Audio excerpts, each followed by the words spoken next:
Sonia. Sonia.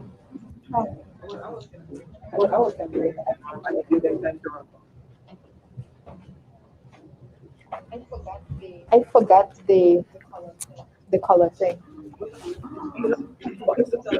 So we were timing Sharon and that was studying the rest. For decades, Democrats have fought on behalf of the notion that anyone from any walk of life should have a fair shot at achieving their hopes and aspirations. We are the party of the American dream and America's dreamers. Democrats are the party of good trouble and si se puede. From Selma to Stonewall, we've taken to the streets for the cause of equal rights, because every American deserves basic fairness, no matter an individual's gender, faith, race, who they are, or who they love. We're the party of clean air and water, and we're never going to stop fighting to protect the world we leave our kids. We're the party of common sense gun violence solutions, because this epidemic has got to end. Democrats are the party of reproductive health, because women, not politicians, should be in charge of their own bodies. We're the party of Medicare and Social Security, and our fight for the health and well-being of Americans didn't stop at the desk of LBJ. Generations later, we're fighting for the Affordable Care Act, because no family should have to choose between going to the grocery store or going to the doctor, paying for food or paying for cancer treatment. We're the party of the New Deal and the economic recovery, because we know in our hearts that if you work hard and play by the rules, anyone ought to be able to get ahead. Democrats know that our nation is stronger when we have an economy that grows paychecks, creates good-paying jobs, and gives regular folks a chance to succeed. We know from our history the power of ordinary people to effect extraordinary change. And we're ready to effect extraordinary change like never before. We are Democrats.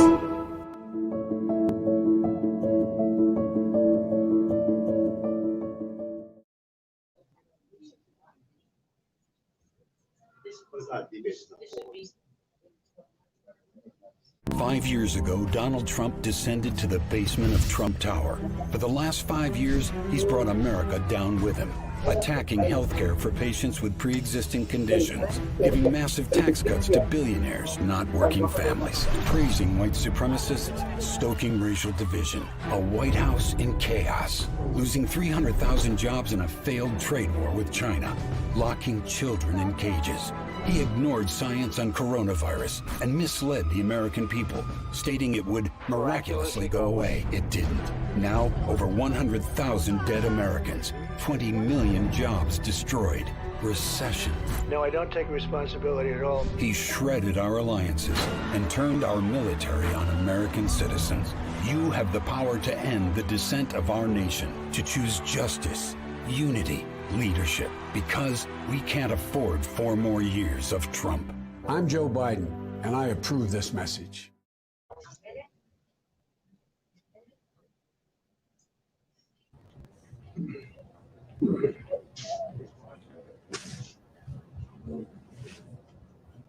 We do not want to go to jail,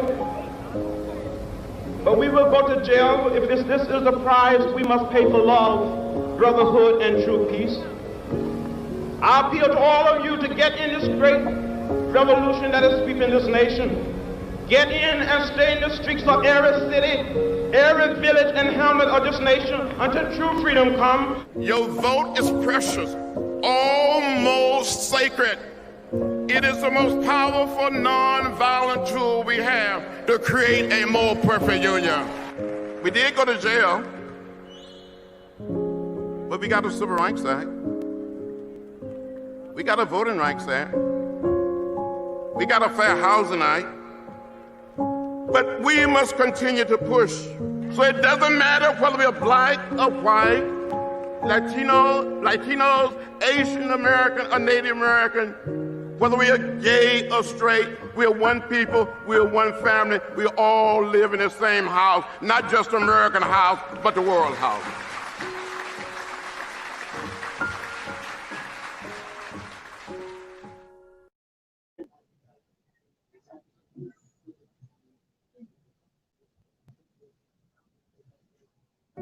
As Democrats,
Good evening. I'm Barbara Jackson. I am the vice chair of the New Horizons Women Club, and I welcome you here. We want to welcome you to the Democratic Party of the Virgin Islands State Pro District, our first editorial candidate forum, with three of the incumbent senators vying for the re-election in the 34th legislature here present with us. Tonight's debate will be only online with only the candidates, the moderator, and party assistant here in the studio with us.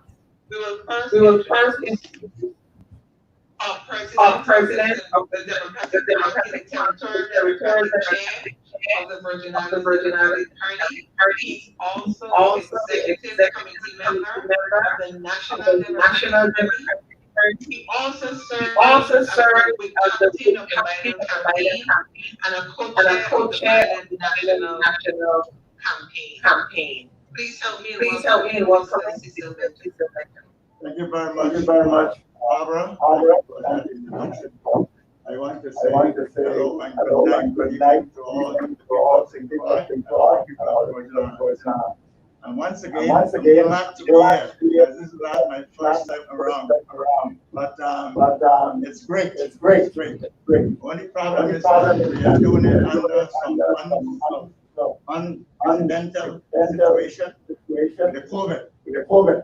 And again, we want to present to you our most qualified, experienced, talented, and committed candidates, as we always do, every 2 years cycle. To you, the voters, especially the Democrats in the Virgin Islands, and they're all vying for a seat in the 34th legislature of the Virgin Islands. Despite what's happening right now with the COVID-19 virus pandemic that prevents us and prohibits us from going out and we are the same, we decide that we're going to continue our traditional way of trying to showcase our candidates that we believe that are the best.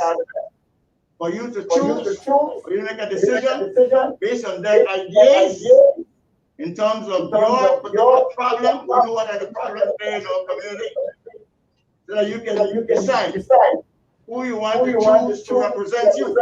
Because here it is, we are operating what they call under a representative democracy, whereby the party has nothing to do with running the government. Just like in the United States, we have a bicameral situation in the United States, but a unicameral. When we look at all our representatives, the party is responsible to make sure that we can properly recruit the best suitable candidates to run on our behalf, so that we can in turn elect them to serve all of the people of this territory. And we have been doing a very successful job of that over the years. We want to continue. I want to ask you to come out to vote. I mean, this is very important. We have a choice between our livelihood, being safe and healthy, and at the same time being aware to go and elect our people. I'm saying to all of us in the territory, there is that choice. Yes, you can stay home because of this virus. Yes, we need to get out there and a choice to vote for the very people who would have to take care of the problem with respect to healthcare and the virus situation and everything that you may experience in terms of your living in the Virgin Islands. So this is a very, very important proceeding that we have as an organization. There is no other organization out there that can do this other than one that is organized. And we are organized. We're going to go ahead. We're going to make sure that we get our people showcase that we have the best right now. And we are asking you to choose our best. And let's go together. And together in unity, we shall achieve much more. Let's work together in peace. Everybody in the Virgin Islands, work with the Democratic Party. It's the only thing out there that is the best for all of us. Let's embrace it. Let's support it. I like our candidates to tell you tonight who they are. You choose. Thank you very much. I want to thank the team, which is fantastic. I love it. I'm so delighted tonight that put this together. A small team. We don't need a lot of people. Just a small team. I want to start with our technician, Anthony Weeks. The brain, and all this technical stuff. I want to go to Sonia Boyce, who is just one of the best coming up right now that we are training. She is fantastic.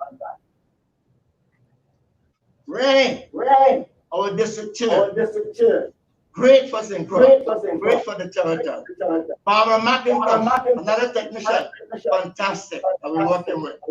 In St. Thomas, Ivan Williams, I want to give you kudos, brother. I'm glad you came on board. You've been talking outside of the party. Now you come in, I'm seeing what you work. Keep it going for the people, Ivan. Great. Risa Richards, fantastic over the years. You did a fantastic job. And you continue with us despite what happened out there. Okay. Angel Botes, oh my God, young boy, best of the lot. And we're training him. We're going to be one of the top leaders when we get a little older. Great guy. Ray Barry, fantastic. All right. And Chevron Thomas. These are the people, small amount, that have to put all this together to promote our people and get our people elected. And we are in charge. In unity, there is power. Let's use this power on behalf of the people. It's good to have power. But the question is, how are you going to use it? For whom and for what purpose? We're going to use it for the purpose of the people. Thank you so much. Welcome again. Fantastic candidate. I look my friend over there, the president of the legislature. Oh my God. All the days I know it. We've been talking all the time. People don't think we talk. We talk. I go to his place. He talk. He come to my place. And look at my Tagazan over there. That's one of my training. They say we don't train nobody. Tagazan going right out from my office. well ready to go. Who else is into that? And I'm telling you, young Javan came out from the same track, the same mold that I have to train. I worked with his father over the years in the labor movement, and he's doing a fantastic job. I'm saying to Croix, I'm saying to the Virgin Islands, we got the best. I want you all to go there and vote for them. The problem is, we are forced to stay in because of the COVID. But come out, you have a choice. Come out and vote for these people, because they are going to take care of the COVID problem and everything else that we have. That's my little thing. And I want to make sure my sister decided to my left, my God, Stacy Plastic. I know entire family, and I tell my kids, great people. She's been great for the territory. She's been great for the United States. She's been great for Croix. As I was today, my sister. And I want to introduce her to you tonight, so that you let us know we are all together on this step. Stacy, take it over, my friend. My sister. Give me a minute here. We're all wrapped up. I just want to give greetings to everyone who's listening, to those who are the participants, from myself, my team, my office, the Democratic Party in Congress, led by Senator Chuck Schumer and by the Speaker of the House, Nancy Pelosi. And particularly, I give greetings to you from the Chair of the Democratic Caucus, Hakeem Jeffries of New York, who loves the Virgin Islands and particularly loves St. Croix. I want to thank the party and all of the party leadership that is here today, and those that are listening, for doing their part to make this forum possible.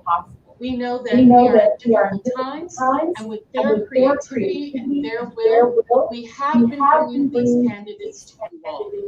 I also most importantly want to thank the candidates, those individuals who recognize the strength of the Democratic Party, more importantly, recognize the values of the Democratic Party, and want to carry that forward in this new age. We know that we are in tumultuous times. Pivotal times. The COVID pandemic has really just ripped off the cover on things that we knew intuitively were already taking place. It has just exposed the economic disparity between the haves and have-nots, those that are able to shelter in place, those that have not. Those who have had to be essential workers, exposing themselves and their family, and those who have been able to work at home. We've seen the educational gaps that are expressed right here in the Virgin Islands with our students. I'm happy to have worked with this administration to ensure that the Virgin Islands receive their fair share of federal funding that has been able to allow our children to continue to work from distance learning. We've also seen the fragile healthcare systems, and I just want to give all praise and thanks to our healthcare workers, those who are every day fighting for us, from the Department of Health, the Commissioner of Health, Ms. Encarnacion, those in our hospitals and private practice, in our clinics, who are keeping us safe. I also want to thank our governor, Democratic Governor Albert Bryant, who is leading the way to ensure that the Virgin Islands can weather through this storm. I want to thank also that we have a Democratic majority in our legislature, that we are able to work together, led by the Senate President, Nobel Francis, and the Majority Leader, Marvin Blyden. So, Virgin Islanders, tonight and tomorrow, and then on Saturday on St. Thomas, you will have the ability to see the candidates firsthand, hear from them. I know that when you have chosen who you want after the Democratic primary, that will be the strongest ticket going into the general election, and that each one of those candidates can represent us and take us forward. So once again, thank you all for listening, and thank you to the participants who have given themselves to be in service to the people of the Virgin Islands for 2020 through 2022. Thank you. Thank you, Chairman Benjamin and Delegate to Congress Stacey Plaskett. Thank you for being with us here this evening. Tonight belongs to the people who have already submitted questions, and to the viewing audience who will be submitting questions online. We will not be able to answer all of the questions that will be submitted. For that, we apologize.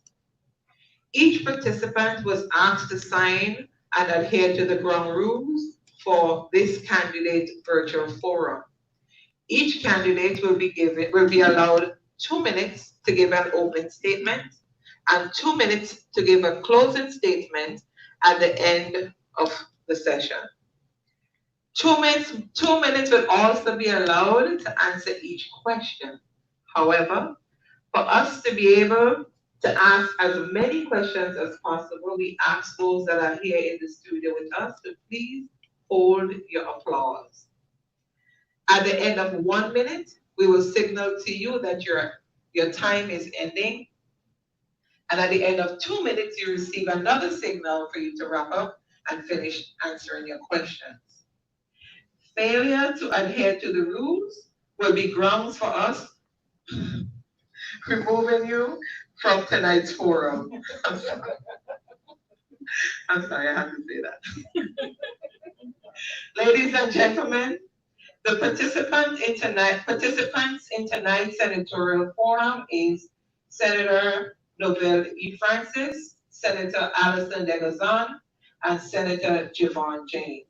The participants were asked to draw a number, and we will ask you to start in your number order, which is Senator Javon James will be first, he's number 1, Senator Novelle Francis, number 2, and Senator Degazan, number 3, and that's for your opening statement. We will now begin the opening statement. Senator Javon James.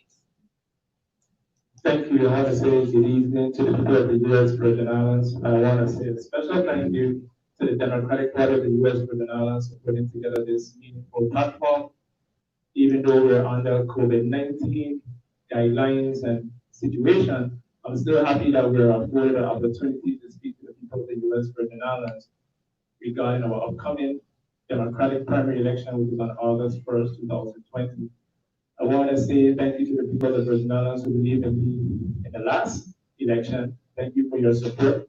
And I would also like to say thank you to my colleagues in the 33rd legislature of the Virgin Islands for giving me the opportunity to serve as the chairman of the Committee on Youth, Sports, Parks, and Recreation, and as the vice chair of the Committee on Culture, Historic Preservation, and Aging. As the chairman of the Committee on Youth, Sports, Parks, and Recreation, I was tasked with the responsibility for having purview over any bill pertaining to youth, sports, parks, and recreation. And even though we have many issues in the territory, I'm very mindful that at the end of the day, that is my responsibility. And thus far, as an incumbent and now a candidate vying for a seat in the 34th legislature, I want to let the people of the Virgin Islands know some of the things that I was able to accomplish along with my colleagues in the 33rd legislature of the Virgin Islands. We were able to push for sports tourism in the U.S. Virgin Islands. And as we know, sports tourism is a multi-billion-dollar industry. Once we get things like the Poly Georgia Stadium, the car track, the horse track, and utilize the FIFA Stadium that we have down there at Bethlehem, we'll be able to attract people from all over the world, and they'll be able to come here and spend their dollars while being entertained by Virgin Islanders and teams from away. I also want to say thank you to the administration for supporting my initiative of reestablishing and pushing the Sports Commission. The Sports Commission is very important if we want to speak about giving opportunities for our youth so they can be able to get opportunities as far as scholarships and be able to meet the standards on the national level when it comes to sports tourism and sports on a whole. I also want to say thank you to the Father up above for giving me the wisdom and guidance as a candidate, and now vying for a second term in the legislature, and thus asking for the people of the Virgin Islands to continue to stay tuned to what I'm doing. And the reason why I continue to say we, there is no I when it comes to the legislature. I'm very mindful that in order for a bill to pass, we need the support of my colleagues. So thank you. Thank you. Thank you, Senator James. Next, we'll hear from Senator Novelle Francis with his opening statement, 3 minutes. Thank you very much. Thank you. Check 1, 2.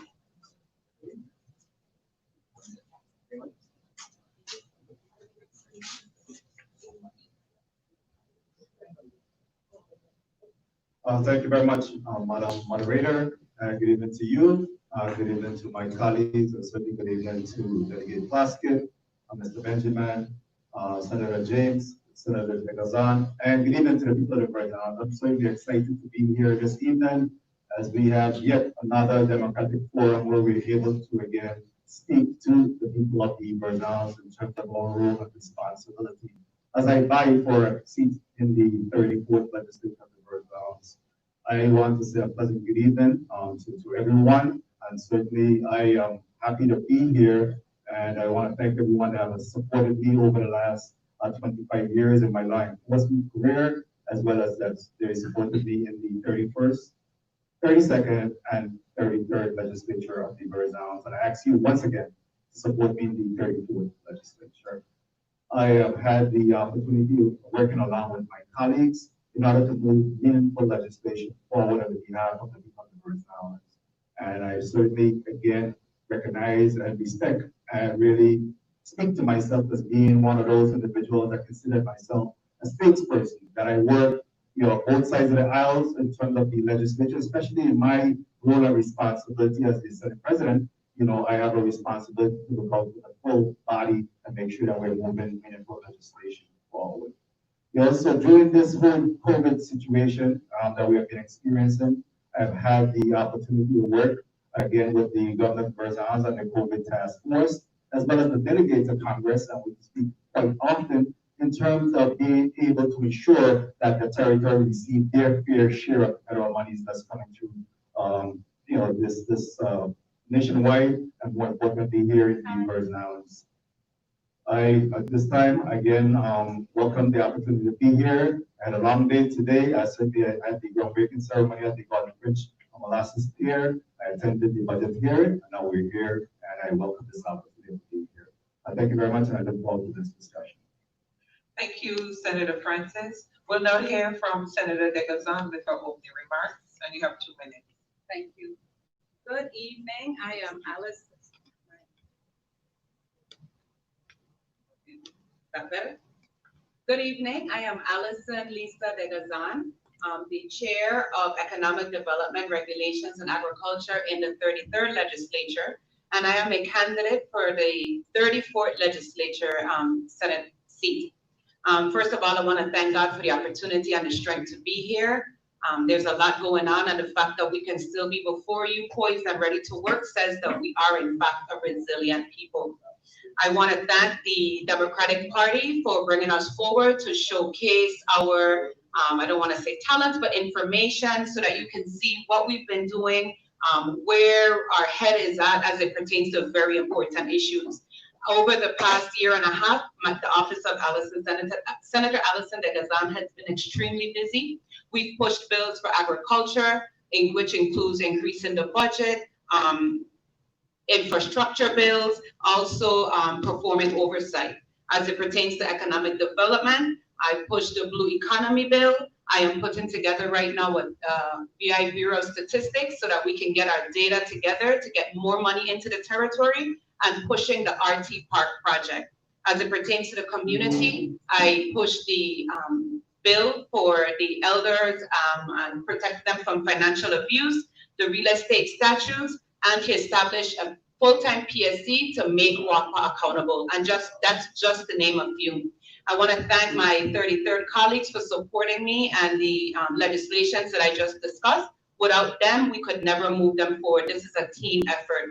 I just want to thank again my family, put it out there for the support that they have given me to be able to put out my best day in and day out for the community. I understand what it means to be a senator. It's not just about talking on the floor. It's about pushing meaningful legislation that creates change that will last. I ask that you support me as you did before. I ask that you continue to stay tuned and pay attention to the legislation, to the discussions, to the information that comes out of the Senate, so that you can make the best decision in choosing who you think are capable to lead these islands forward. My new mantra or motto for this election cycle is rise up. And I chose rise up because it's time for us to move forward with strength, with a loud voice, and to collaborate. St. Croix, it's time to rise up. I am Alison Degazan, your candidate in the 34th Legislature Central race, and I am number 3 on the ballot. Thank you so much. Thank you, Senator Degazan. We will now begin the first round of question and answers. Again, you have 2 minutes to answer your questions. We ask that you look to the front of the room to my right. The timer is on that side, so you will get a cue as to when you should start wrapping up your question. Now, there may be an opportunity for us to ask a follow-up question based on your answer. We just need that as well. So the first question tonight will go to Senator Javon James, and the question is, what do you perceive as your primary responsibilities and duties as a senator? What do you perceive as your primary responsibilities and duties as a senator? Thank you. Great question. First off, our job is to create and pass laws, appropriate funds, and to provide oversight. And with that, based on how the legislature is structured, we may be able to get a chairmanship. So I was the chairman, I am still the chairman for the Committee on Youth Sports, Parks, and Recreation. So between my duties of passing and creating laws, which I've passed many, and I will speak about that later on while we have this forum, I'll continue to provide my oversight to the Department of Sports, Parks, and Recreation. And during the budget cycle, budget hearings, I'm very instrumental and involved in making sure that things that pertain to the Committee on Youth Sports, Parks, and Recreation is being funded. And like I said, passing laws, providing oversight, and appropriating funds, and I've been instrumental in doing that in the 33rd legislature of the Virgin Islands. With your support, I will continue to do so. Thank you. Thank you, Senator James. Be reminded, senators, of candidates, that you have 2 minutes. This is your chance to use your 2 minutes to sell yourself. Tell us who you are. Don't sell yourself short. If you go over a few seconds, that's okay. Okay? You have time. The next question is to Senator Francis, number 2. How do you propose to make the Senate more efficient and effective? Thank you very much for that question. Again, I'm Mobile Francis, and I'm number 7 on the Democratic ballot. And in terms of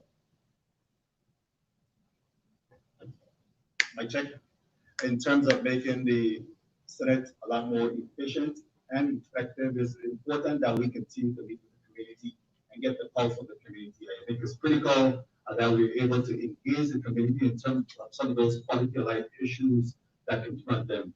I think a lot of times we get too bogged down in the work of the day-to-day operation of the legislature, and we don't find the time or sufficient time again to hold town hall meetings or to meet with a great amount of segment of this community to be able to get their input and meaningful legislation. And we find ourselves under the gun in making those determinations. I believe it's critical that we continue to engage the community and be able to get their involvement in it. Additionally, we want to be able to deploy technology to assist us in being a lot more effective, to be able to reach out via the technology to reach the population, as well as to get the work of the legislature done.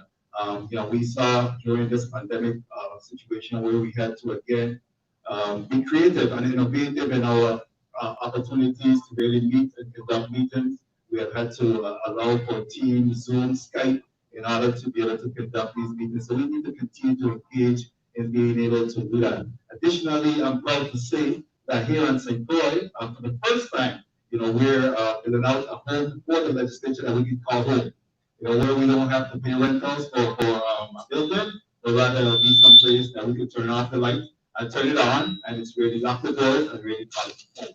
I think it's important for us to be able to do that because, again, we have a location where we could be comfortable in, address some of those issues that have plagued us in the past in terms of flooding and mold issue and those type of things. So I'm certainly proud of being able to, lead the charge in being able to find and identify those locations by which we can call home moving forward. So those are some of the things that I truly believe that in terms of creating effectiveness and efficiency of the legislature, that I would like to continue to work towards. Again, I'm Normal Francis, number 7 on the Democratic ballot.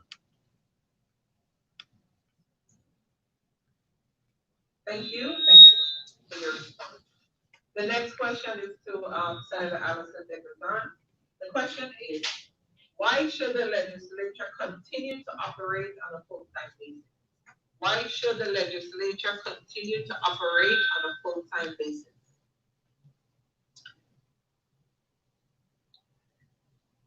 Good evening again. Allison Degazan, number 3 on the ballot. Why should the legislature continue to operate on a full-time basis? I personally can't even imagine trying to fit in all that I do right now, day to day, in a part-time basis. However, before I became a senator, I used to think that there was no need for a senator to be full-time. But when I realized the way that we are set up, where we function as the mayor, we function as the representative, we function as those who give oversight, we function as those who go out into the community, we function as those who push laws, create and draft the laws with our teams, have to sell it on the floor. We're the ones who oversee the budget and do the appropriations. We're the ones who communicate with the governor and the community and serve as the branch that makes sure there's checks and balances. There's no way that that can be a part-time position. I do believe, however, if we staff up our offices, maybe that is something that can be a possibility. But for now, the way we are set up and the way we function, it is necessary for this position to be full-time in order to give the time that's needed to properly research these bills, make sure that they make sense when they come to the floor, engage with the testifiers, which would be the executive branch, those people in the community who want to weigh in and give their opinions of why they are opposed or why they are for the bills. I believe that all those different roles come together as a position that needs to be full-time. I look forward to the party, however, becoming one official slate where we move forward out of the primary as one slate. I think that in and of itself would strengthen us as a party, meaning what I mean by that is right now, sometimes it can seem like you have to compete against your members, and that is sometimes can confuse the constituents, even though in the end we come together as one and go into the general election. So there's several things that can improve, but at the end of the day, we work together as a party. We work together as colleagues on the floor to push meaningful legislation, to appropriate the funds, and also to provide oversight to the executive branch. So that's my answer to the question. Thank you so much.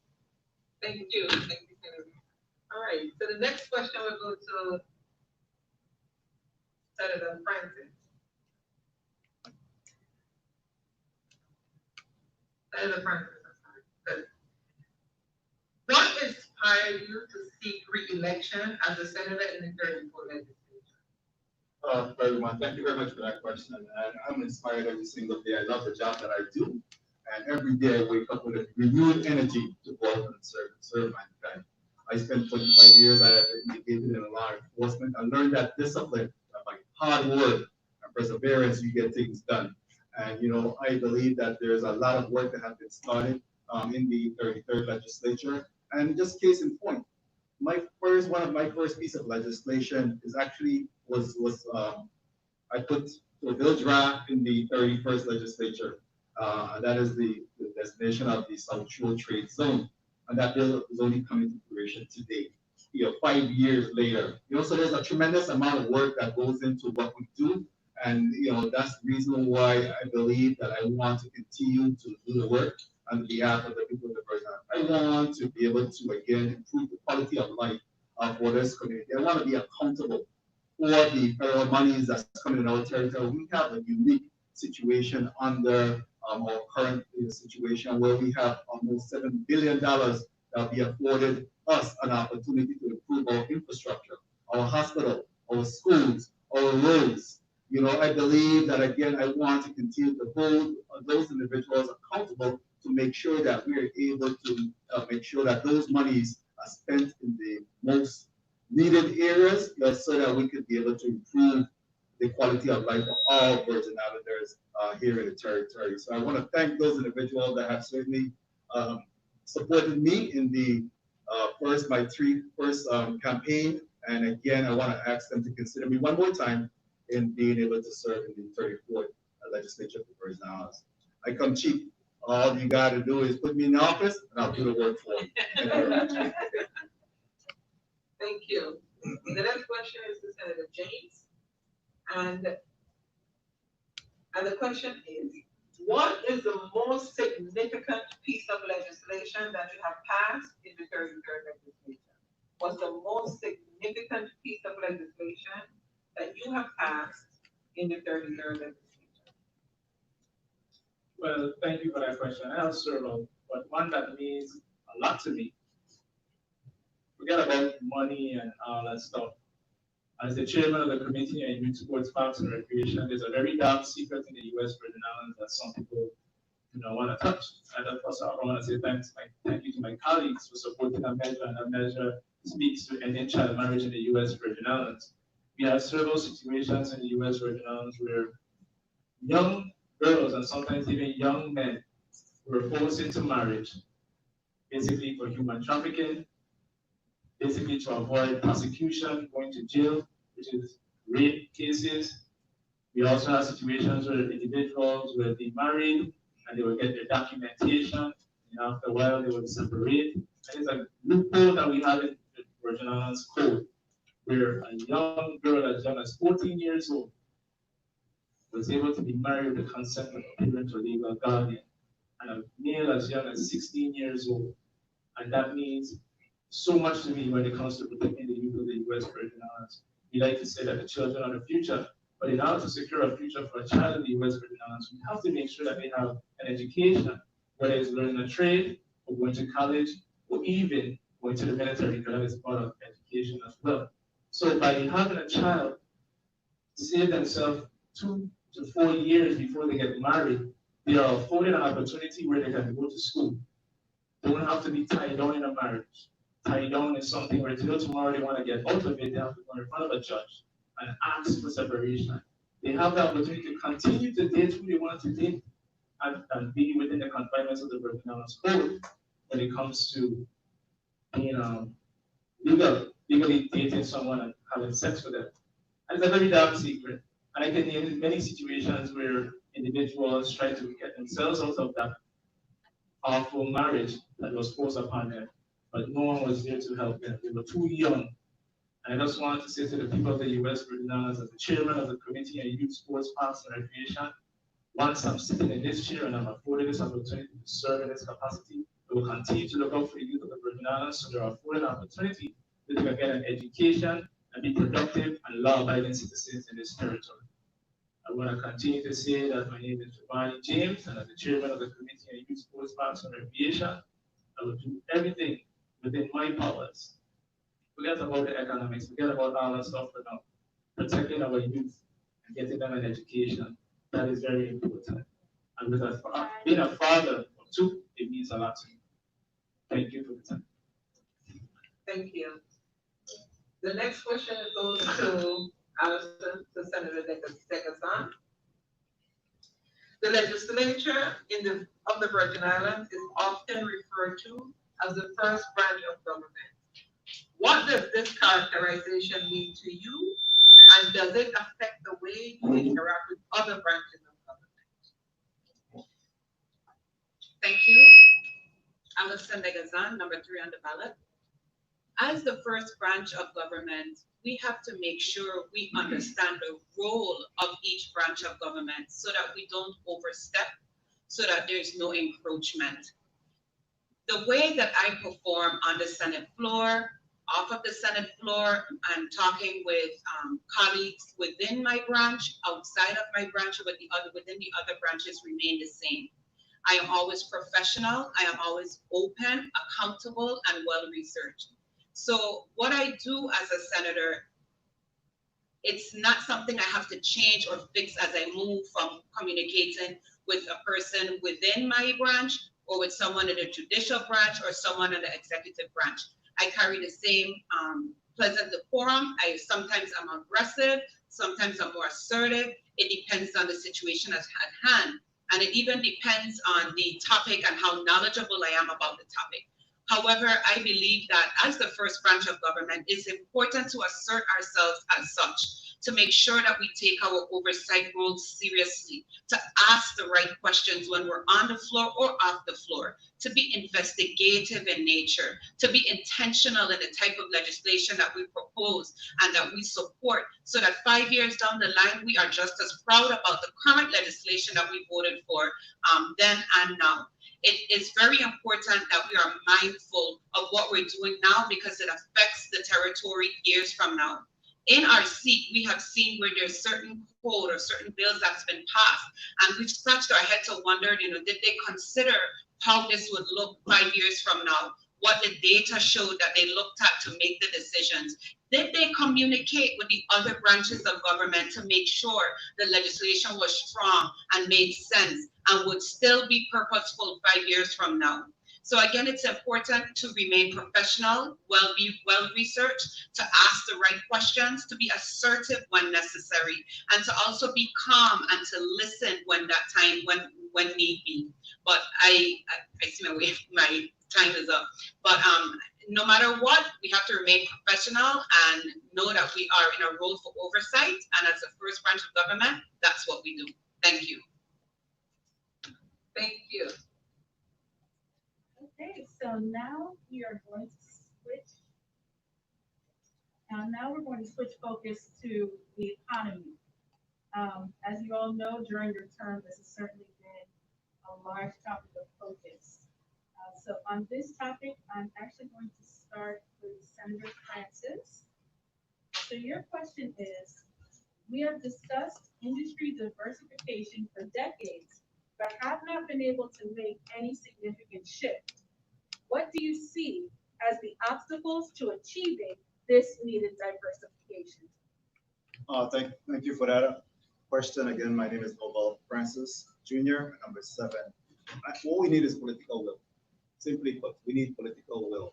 There is a lot of tough decisions that have to be made, and this legislative body, even in the 33rd legislature, we spend a lot of time having that discussion in regards to making sure that we diversify our economy. We saw what transpired when Hovensa pulled out there. It impacted the entire territory with almost $600 million taken out of our economy. We saw recently with the pandemic situation that, again, tourism was impacted. So we want to continue to diversify our economy, allow for have the political will to ensure that we are putting in a lot of diversification, make sure that we're looking at a number of new revenues and economic revenues. We talk about the blue economy. We talk about the South Shore Trade Zone. We're talking about a number of meaningful measures that really opportunity zones in some areas. We're really focusing and separating ourselves from those barriers that you spoke about, so that we can have a thriving economy, so that, whenever there is an impact, that we're able to pick up in some other areas, regardless of whether it's on St. Thomas, St. Croix, St. John, we want to be able to support the role. But more importantly, I want to mention that, there was a lot of naysayers when we had that political will to move the Line 3A project forward. And today, I must say, if we didn't have Line 3A to rely on, we'd be in a lot more trouble than we are seeing here right now. So I believe that I do possess that political will to make those tough decisions. I believe that we're sent to the legislature, and we obviously got the consent of this community to go out and make those tough decisions again, so that we can be prosperous moving forward. So I am very comfortable in being able to have that political will, as long as it's in the best interest of our community, to make sure that we continue to solidify our economy. Thank you very much. Nobel Francis, number 7 on the Democratic ballot. Thank you. Our second question is to Senator DeGuzan. COVID-19 is having a major impact on economic activity in the territory. As an aspirant to the legislature or as an incumbent senator, what is your one major proposal that you have thought of to bring some economic stimulus to the territory? Thank you so much for the question. I am Alison Begazan, number 3 on the ballot, and I am the chair of Economic Development, Regulations, and Agriculture. There is not a day that goes by where I do not think about the economy, how to grow it, what do we need to stimulate it, how do we move it forward. When I worked on my PhD, I was able to compare our economic policies to the policies of Aruba, and I saw that they had an evaluation and monitoring unit that goes in and reviews all of the bills that were passed over a certain period of time. And those that did not perform or push economic growth were tweaked to do that. As the chair of economic development, it is important that we understand our data. Our data helps us to understand what types of clusters we want to push, meaning what type of industries we need here. It's not just about a hotel. It's not just about a refinery. It's about diversification. That's why I push the Blue Economy Bill. It is a very strong bill that sets us apart in the Caribbean for economic development as it pertains to the marine industry. We're surrounded by water, and we need to use that as a plus instead of as a negative as it pertains to the demographics and where we're located. In certain conversations, I've learned that we were considered socially disadvantaged because of our location. However, my legislation pushed to show that we are in fact in a perfect situation, strategically placed to make money focusing on our waters, the marine industry, and understanding that there's so much going on with our oceans, with climate change that we have not tapped into. So once we develop our workforce and we do the proper planning for economic development with the marine industry, you can't put a number on who or what industries we can attract and the businesses that will come to fruition. So again, there's not a day that goes by that I don't think about the economy. And I know that my Blue Economy Bill showed the width of my wisdom and my understanding of what's needed to promote economic growth. And as it pertains to COVID, that answers the question. Once we have the right bills in place, whether we have COVID, a natural disaster like a hurricane, we will in fact be able to weather the storm. Thank you. Thank you. Thank you. The next question is for Senator James. We have not added any new hotel rooms on St. Croix for several years. What can you do legislatively to stimulate that type of development? So first off, I want to say thank you. What we can do is, I know the 33rd legislature of the Virgin Islands, if I can recall correctly, I'm also a co-sponsor of that bill. But we brought a measure forward that basically brought tax incentives to attract hotels in the territory recently in the 33rd legislature of the Virgin Islands. And in addition to that, when it comes to hotels within the district of St. Croix, that's the district that I represent, to attract hotels, I think first we need to find out what it is we're trying to market. And once we know what we're marketing, then we know our target audience. And then we can work hand in hand with the Department of Tourism. So as far as legislation, we do have existing legislation that speaks to tax incentives to attract these hotels. Right now, it's just a matter of Department of Tourism to find out how we're going to market all 3 islands, St. Croix, St. Thomas, and St. John, uniquely. That way, when we are doing one thing on the district of St. Croix, we attract that target audience. When we're doing something on the district of St. Thomas, we attract that target audience. But moving forward, what I would like to see within the division of the Bureau of Economic Research is that we continue to just look at the data and find out where most of the people are coming from, which I know we already have that data, and to find out how we can put policies in place to attract people, whether, for instance, they're seniors. We can put legislation in place which speaks to how we can provide better services, amenities, or whatever the case may be for those target audience. But what I would like to see going forward as well is our millennials in the US mainland. They need to know that here is a place you can go with just a passport.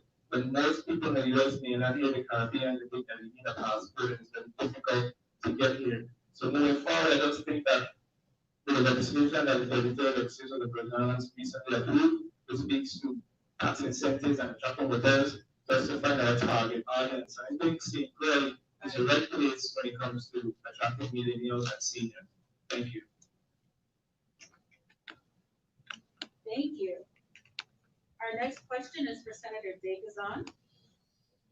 What do you believe we can do to better prepare graduates coming out of high school for the workforce needs of the territory?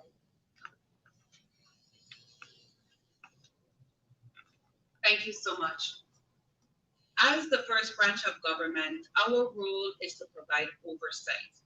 So now we have to figure out which department is responsible for that function, which is to promote workforce development.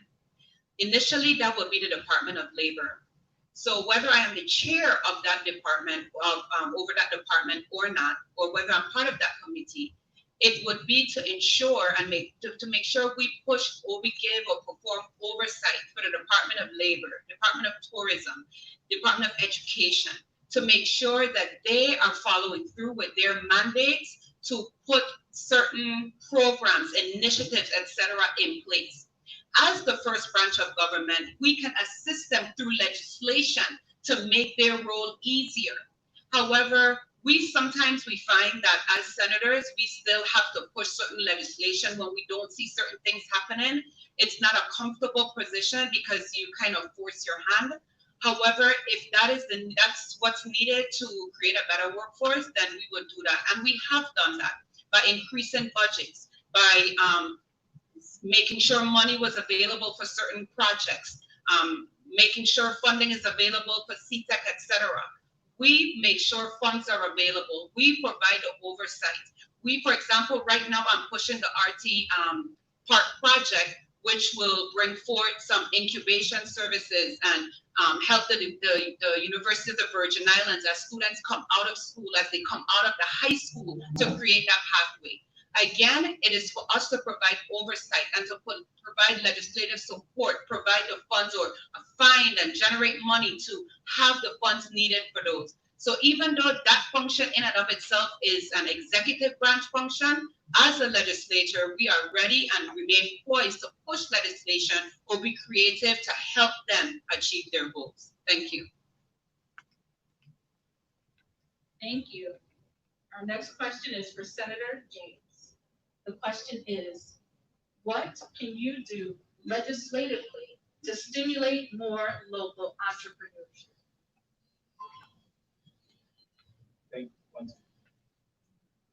Thank you. I have brought forward a bill which speaks to creating a new class of taxi under the Virgin Islands Taxi Cab Commission. I know it's a controversial bill, but it's long overdue, and that's what we're here for, to make the hard decisions. Right now, there's a big void in our community between the hours of 7 p.m. and 7 a.m. when it comes to finding reliable transportation in the territory. So my thing is, I just want to put this on the record, we are not getting Uber and Lyft. What we want to do is have something similar where our own local young men and women, and even local adults, can take advantage of technology, the growing technology that we have. Everyone owns a smartphone. Most people own a smartphone. And what we want to do is make sure that we tap into that network where individuals can be self-employed, individuals can utilize their vehicle, and based on the assessment that we have done, within the first year, we should make about $2 to $3 million within startup fees, money from the license, fees on the license that we collect, and the taxes and fees that we will generate from just establishing this new class of taxi. So as far as creating job opportunities, I already have that legislation that speaks to that. I also have a bill that speaks to redirecting the proceeds from the grant application fees to the Career and Technical Education Fund account, which is currently in the Committee on Finance. Now that is planting seeds for the future, because once we have our young men and women with the financial resources that they need at the Career and Technical Education School, then we can be able to have them to learn a trade or a skill. As we can see right now with the hurricane recovery, we have a lack of contractors. And with the many projects that we have before us, in the next 10 to 20 years, we do not want to fall in a situation where we do not have the workforce and the skills in the territory to be able to handle the magnitude of these projects. So those are the measures that I have to create job opportunities. Thank you. The next question is for Senator Francis. Are you satisfied with the preparedness of our workforce? If not, why and what can you do legislatively to improve this?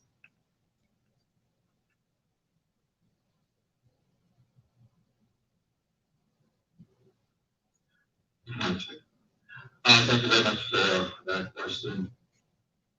Am I satisfied with the level of preparedness for workforce? Simply answer no. I believe that we have to continue to provide a dual track for our students, where again we want to focus, starting the elementary school level and be able to recognize the qualities and values of our students and make sure that they're provided with the technical and educational skills to be able to be prepared for the workforce. Again, we want to make sure that if they're musically inclined, that we want to make sure that we have music in the schools. We want to make sure that if they're sports inclined, that we want to make sure that they're engaged in sports. But we want to also allow them to be able to academically as well as vocationally be prepared as they go through from the elementary school to the junior high to the high school. I truly believe that a young person with a bright future will really take a dark path. And it's important that we prepare those individuals then to assume those positions. But I've even gone a step further, where again, even those individuals that have graduated from our high school, what I've done is participated with the University of the Virgin Islands, the Bridge program, where it started out in the very first legislature, where I supported them. They were able to get 25 additional students in there. Now they're up to 50 students, and now they're going to 75 students, where these students are then provided at the University of the Virgin Islands once they graduate from school to be able to receive whatever training, classes, remedial studies that they require, that when they hit colleges, whether they're going to trade school or college or military, they have already gotten the basic fundamentals to be able to, again, engage them moving forward. So we got to invest. We have to invest in our young people. I have certainly done that. I've given every job that I've worked in, I've always made sure that I didn't put up the ladder because I was afforded an opportunity to be able to be successful. And I make sure I leave the ladder down and I mentor those individuals then to assume those same type of levels where they're able to get a piece of the American dream and be able to be educated, one, be able to have some education to the level where they can be able to be vocational and be successful in life. I'm Nobel Francis Jr., number 7 on the Democratic Primary Day Hall. Thank you. The next question goes to Senator Allison Ferguson. I know we've asked for a post development question before, but we finally need to ask it again. It's very important. What do you see us doing better in preparing our young people for jobs in the community? As it pertains to, good evening again, Allison Ferguson, number 3. As it pertains to readiness, there's a lot that can be done, especially if we look at through the tunnel of the Department of Education. I proposed a bill to make it more flexible for the Department of Education to be able to hire professionals to come into the schools and teach trade, vocational education. Not everyone wants to go to college, and it's not necessary for everyone to go to college. But we need to make sure that if you want to go to college, that there's a proper college prep track in place. If you are interested in a trade or entrepreneurship right out of school, then we need to make sure that you are exposed to vocational education, not just in a high school, not just in junior high, maybe even elementary. So for me, someone who's interested in agriculture and exposing our youth to agriculture from an early age, I proposed that bill because it was difficult for farmers, electricians, etc., to come into the school and teach without meeting a slew of requirements, whereas they had the technical expertise, the experience, and the know-how to expose and prepare these students to these trades. So that is one of the bills that I have slated to come out once it comes to committee. And I understand the importance of exposure and allowing a child to test certain different trades so that he or she will know exactly what it is they're interested in as they approach high school graduation. And at that point, we should even have a vocational school or classes in place, whether through UBI, CTEC, even through the departments themselves, even like UBI Cell, to be able to assist these students with being ready and prepared for the workforce. So there's a lot of things we can do, but I chose to zone in on the Department of Education and allowing our professionals to come in and teach our students firsthand trade and vocational education. Thank you. Thanks for your response. Senator James. With the COVID-19 pandemic, the Department of Education presented 3 plans for parents to choose from. What do you see the legislature's role in playing in helping these plans become successful? Let me say that again. What do you see the legislature's role is in helping these plans become successful?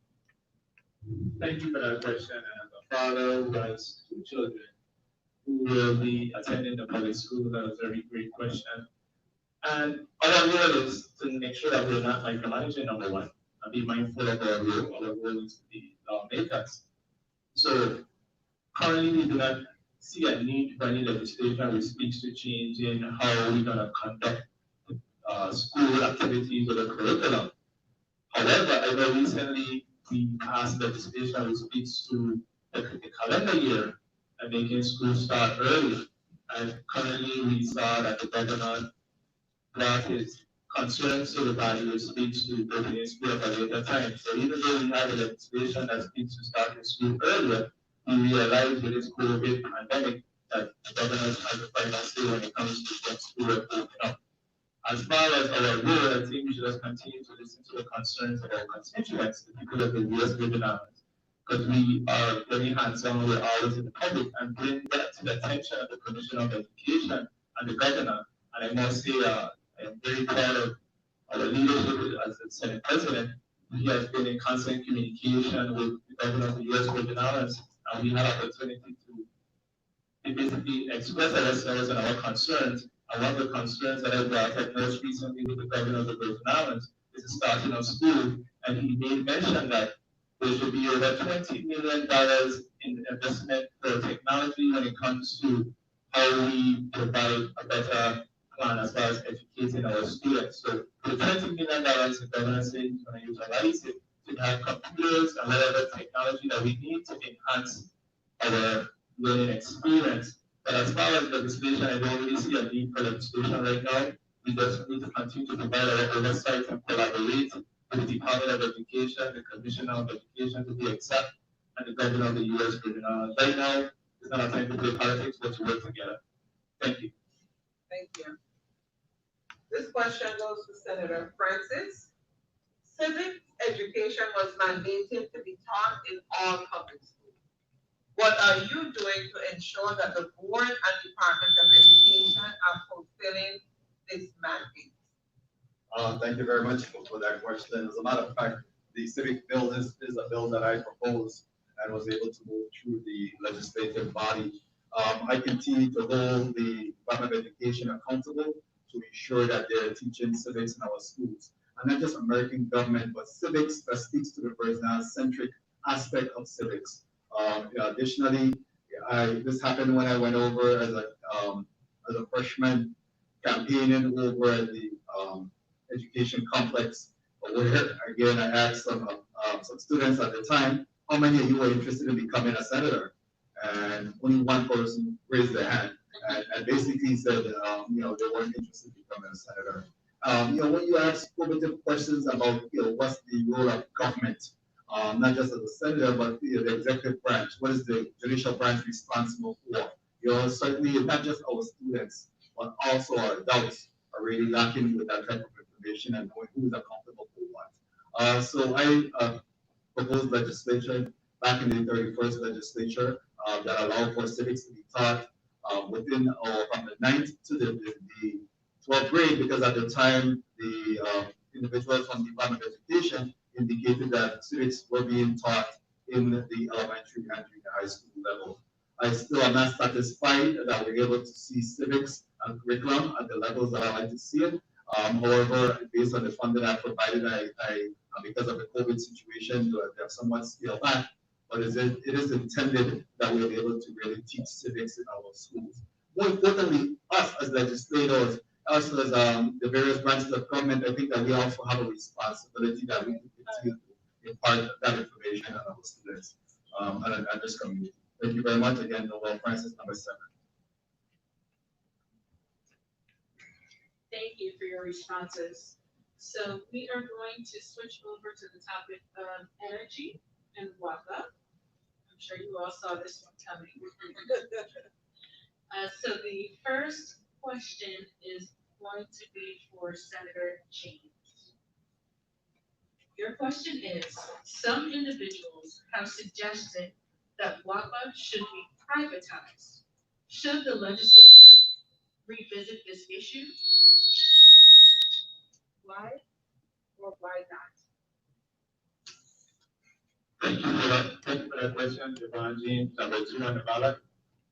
At this moment, anything should come to the table. When I say anything, just a discussion. I think the discussion is needed so we can weigh out what is our advantages and disadvantages if we decide to move forward. But I can tell you this much, as far as privatization, we will have to make sure that if we do move forward in that direction, that it's in the best interest of the people of the U.S. Virgin Islands, and we continue to maintain a certain level of the workforce that we currently have to make sure that people are not out of jobs. Number one, because we can't have people coming here selecting who they want and picking out individuals from our current workforce when it comes to the water and power authority. So that would be my first concern if we were to move in that direction. But currently, what we have before us is the decision where we can restructure the board, in which we are currently having those discussions, and finding out how we can bring more accountability and transparency when it comes to the financial statements. When it comes to WAPA, when it comes to the hands-on issues, when it comes to the mechanical and engineering issues, I don't think we have an intellectual capacity problem with that. The problem that we have is just the management of funds. So if we move towards privatization, we're basically saying that we as a people in the Virgin Islands cannot manage funds. And I beg to differ, I think we can. I just feel that over the years that we have allowed things to go under the rug, and then we continue to pile up until we cannot fix it overnight. So moving forward, I think we should entertain the discussion of whether we want to move into privatization or to fix what we currently have. And I just want to speak briefly on my bill that I have, which is bill number 33-0306, which speaks to the accounts and money of the Water and Power Authority. And that's to bring more accountability and transparency, because based on the current Virgin Islands Code, from time to time, the investments, contracts, and financial statements of the Power Authority should be scrutinized for seen by an independent accountant and sent to the legislature and to the board. So instead of saying from time to time, I'm saying quarterly. So I look forward to being mentioned. Senator Javon James, number 1. Thank you. The next question will go to Senator Francis. Your question is, what measures would you support to make basic energy production more efficient? Thank you very much for the question. And again, when we look at WAPA, there's two sides of the coin with WAPA. We have a distribution aspect and the generation aspect. I believe that WAPA is moving in the right direction in being able to have the generation efficiency that we're seeing. Certainly over the years, there are a lot of federal funds that have gone into this. There are a tremendous amount of work that has been done. We have allowed WAPA to be able to receive a 14-cent gasoline tax for a number of years to improve the generation aspect of their system. They moved some time back from number 2 diesel fuel to propane, again, to be able to better prepare the generation and the energy efficiency in terms of being able to have that generation. So I believe that they're moving in the right direction. They certainly have the funding in place to make that happen. We have some hard-working individuals in the Water and Power Authority. And a lot of times, I think that they're confused. So when we hear the backlash that happened with WAPA, is because, again, we're not recognizing those hardworking employees, but rather the management team that continue to be deficient, that continue to be self-serving, and not really looking out for the best interest of the people of the Virgin Islands. We recently held a hearing, again, with WAPA. We had one back in October. We had one last week, where we want to be able to hold WAPA accountable. You know, there's a tremendous amount of money that have gone into WAPA that could very well go to our GRS system to keep that solvent. You know, so I believe that in terms of the discussion about privatization, I believe that the distribution aspect of WAPA again could be maintained, but the generation, you know, we need to have some consideration of whether or not we want to privatize that aspect of it. But at the end of the day, I believe that you know, we have an opportunity to address what we're seeing with WAPA, and we have to have the political will to make that happen. Thank you very much. Thank you for your response. The next question is for Senator Degazan. What are some of the policies that you would put into place to address our current energy crisis? Thank you so much for the question.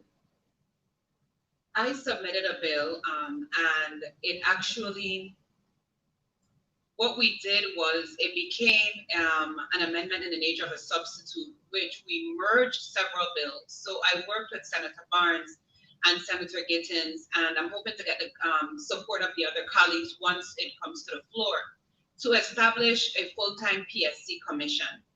It is very important that we create more accountability for WAPA, not through committees, not through councils, but to be able to have them answer specific questions from the commission and not push the commission aside as it has been. There's no legislation that gives the PSC more power, the power to mandate certain things. For example, if they ask for specific reports, that it be by a certain time frame. If they want raises, etc., they have to come through them and show the justification and answer specific questions. If they want raises or you name it as it pertains to WAPA, they can't just make these decisions on their own. If you look at our territory, most of our vexed issues comes from boards. Entities, well, I should say the departments or entities that are run from boards. We look at the hospital issue, there's a board. We look at GRS, there's a board. We look at WAPA, there's a board. We look at waste management, there's a board. It is imperative that we create more accountability and not bureaucracy. We want to make sure that WAPA has to answer the questions, has to produce the information that's requested, has to justify why certain decisions will be made or were made. And I am confident with the passing of the full-time commission, of that becoming a bill, a law, that we would be able to have more accountability for WAPA. And I am using this forum to ask my colleagues for support when that bill comes to the floor. Thank you so much for the question. Okay, thank you. And then we'll switch to the topic of crime. The first question goes to Senator James.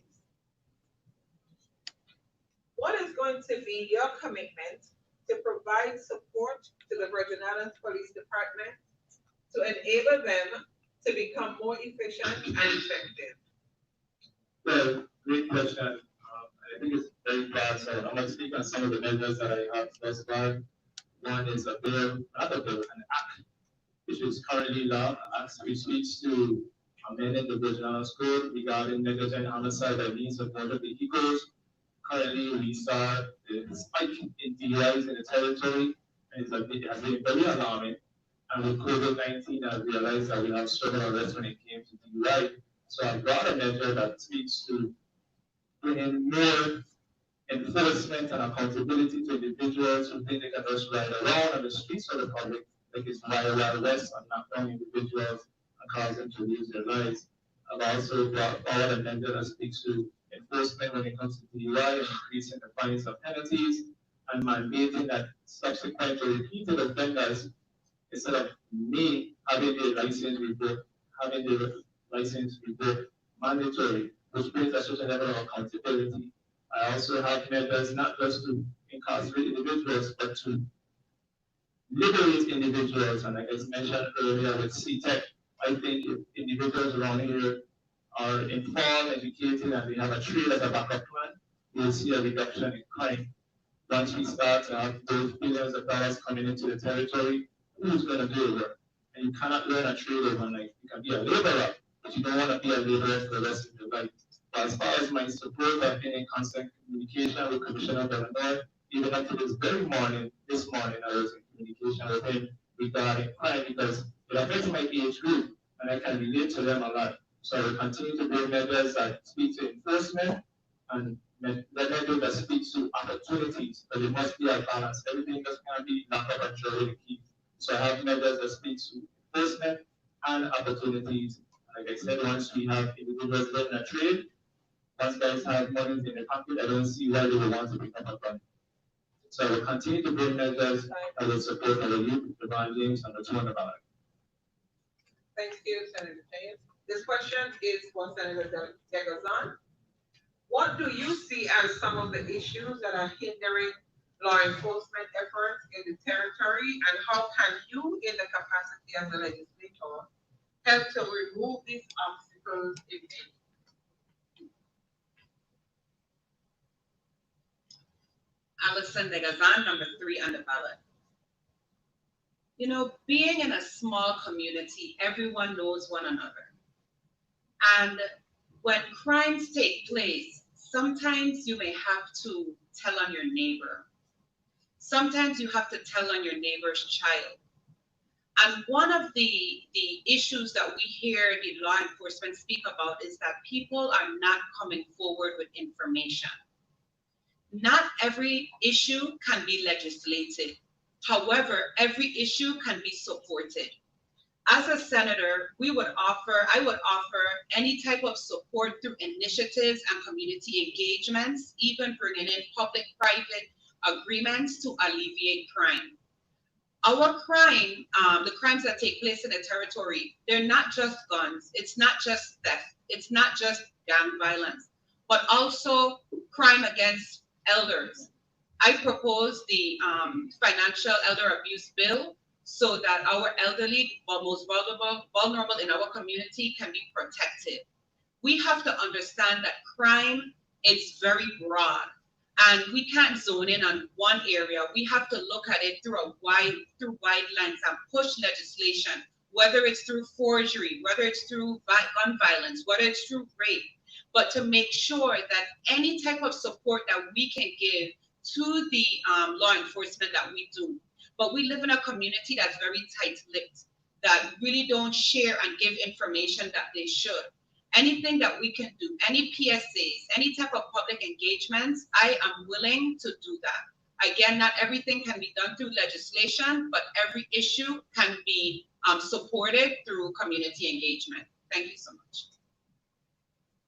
Thank you. And this question is for Senator Francis. Do you believe that the current culture and approaches of crime solving cause people to believe that they're being harassed by the police instead of them being there to protect and serve? Well, first of all, I believe that we have a situation where we're not seeing the level of enforcement that we would like to see in our community. And that's the reason why there may be a culture or perception that whenever the police do enforce, then it becomes that you're being selective in your enforcement. I truly believe that if they continue to be enforced the small things, then certainly the bigger things will fall in line. So the police department feel that they're somewhat strong-armed by a consent decree. And, so as a result of that, they're impacted in terms of the level of manpower that we're seeing. We have a lot of individuals that have left the Virgin Islands Police Department and gone on to better paying jobs, or here or there, or at least to minimize the risk of being, again, doing the job that it requires as a police officer. So I truly believe that we need to engage a lot more technology, and I certainly have been able to move some of that legislation forward in terms of surveillance cameras, in terms of shot spotters. We have allowed for other agencies as well to create their own law enforcement, so that they could assist the police department. So we don't have the police department responding to the mundane type of situation day in, day out, and they can focus on the bigger issues. But we have to, again, be able to, and crime is really a socioeconomic issue. We have to make sure that our individuals are working, and obviously, once you're able to work, you have little time for committing of crime. So I believe that for me, especially when you look at the juvenile justice system, that we have to break the school to prison pipeline. We don't want to get our juveniles into that justice system because for some reason when they get in, they can't come out. So I believe that the best effort was for us to be able to create alternative. We don't want to have situation where we're locking up everybody, or rather to really engage them into alternative programs as a society. Thank you very much for the question.